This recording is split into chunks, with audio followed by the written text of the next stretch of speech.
कौन पैजात श्री यमुनेजु वर्णी, श्री यमुना जी की करुण पुकार।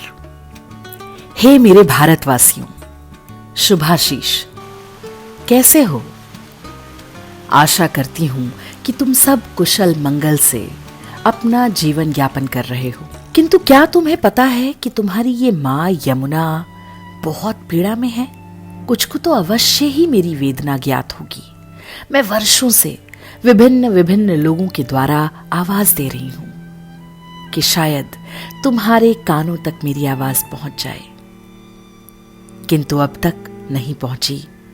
तो हार कर अब मेरे कृपा पात्र विचारक के.एन. गोविंदाचार्य को डाकिया बनाकर अपने मन की पीड़ा को मेरे सभी भारतवासियों और विश्व के समस्त सनातन धर्म प्रेमियों के साथ साथ देश की राजनैतिक सत्ता और समस्त समाज, प्रशासन एवं न्याय व्यवस्था को अपना संदेश भेज रही हूं। मैं सूर्य पुत्री यमुना, मृत्यु की देवता यमराज की बहन, न्याय की देवता शनि की बहन, परब्रह्म श्री कृष्ण की प्रिया, कलयुग के समस्त पापों को भस्म करने वाली मैं कालिंदी हूं। यमलोक में प्रचंडा नाम से प्रसिद्ध हूं। राष्ट्रीय गान में सभी मेरे भारतवासी भगवती गंगा के साथ मेरा नाम भी लेते हैं। मैं सभी नदियों में श्रेष्ठ हूं, क्योंकि श्री कृष्ण मेरे प्रियतम हैं। मुझे आप यमुना नदी के रूप में जानते हो। भारत के ज्यादातर लोग मुझे एक नदी के रूप में ही जानते हैं। मुझे जानते सब हैं। राष्ट्रीय गान तो सभी गाते हैं, लेकिन आज मैं यमुना, भारत की सबसे प्रसिद्ध नदी, विश्व की सबसे गंदी नदी बनकर रह गई हूं। परिचय देने से पहले यह बताना चाहूंगी कि आज तुम सभी ने मिलकर मेरी कैसी दशा कर दी है। इस प्रदूषण की जंजीरों ने मुझे कसकर जकड़ लिया है और ये जकड़न नित्य प्रति बढ़ती ही जा रही है। कभी गंदे सड़े फल फूल, पत्र, कीचड़, रासायनिक अवशिष्ट, जानवरों की लाशें, मानवों की लाशें, चिता की राख, और तो और तुम्हारा मलमूत्र तक तुमने मुझ में डाल दिया। इस कारण मेरा दम घुट रहा है। अब तो सांस भी नहीं ले पा रही हूं और अहरनिश बस हे कृष्ण ही रट रही हूं।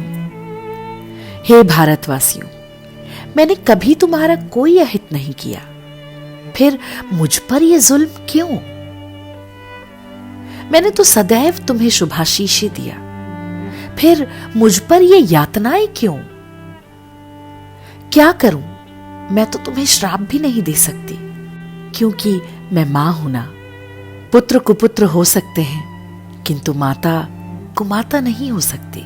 अबोध अवस्था में बालक मां की गोद में मलमूत्र करते हैं, किंतु तुम सब अब भी अपने नालों के द्वारा मेरी गोद में ये सब डाल रहे हो।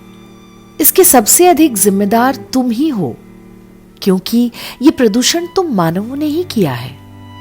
लो, अब मेरी वेदना से कुछ मेरे भोले बालकों की आंखों में आंसू आ गए। चलो, कोई तो मेरे लिए रोया, किंतु बेटा, सिर्फ रोने से मेरा उद्धार नहीं होगा।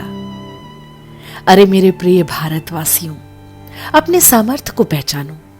अगर आप सभी मिलकर चाहो तो क्या नहीं कर सकते हो। सब सामर्थ्य तुम्हारे पास है, जरूरत है पहल भर करने की। हां, मैं मां हूं, तुम्हारे मन की सब जानती हूं। किसी को धन चाहिए, किसी को यश चाहिए, किसी को पद प्रतिष्ठा चाहिए। क्या किसी को मां की मुक्ति नहीं चाहिए? क्या बेटे बेटियां मुझे मेरे हाल पर यूं ही छोड़ देंगे? अरे भले मानुषों, अब उठो, सब एक होकर प्रयास करो मेरी पीड़ा को हरने का। आप सब में जो जो भी मेरी बात सुन रहे हैं, वो सब एक साथ मिलकर सामाजिक संत गोविंदाचार्य के साथ खड़े हो जाइए, जैसे प्रदीप बंसल खड़े हुए हैं। मैं जानती हूं और भी तैयार हो रहे हैं। संकोच ना करो, आगे बढ़ो, एक स्वर में आवाज बुलंद करो। आगामी 12 अप्रैल 2022 को सुबह 10 बजे से शाम 5 बजे तक नई दिल्ली के तालकटोरा स्टेडियम में चलने वाले नदी संवाद में आप सभी आमंत्रित हैं।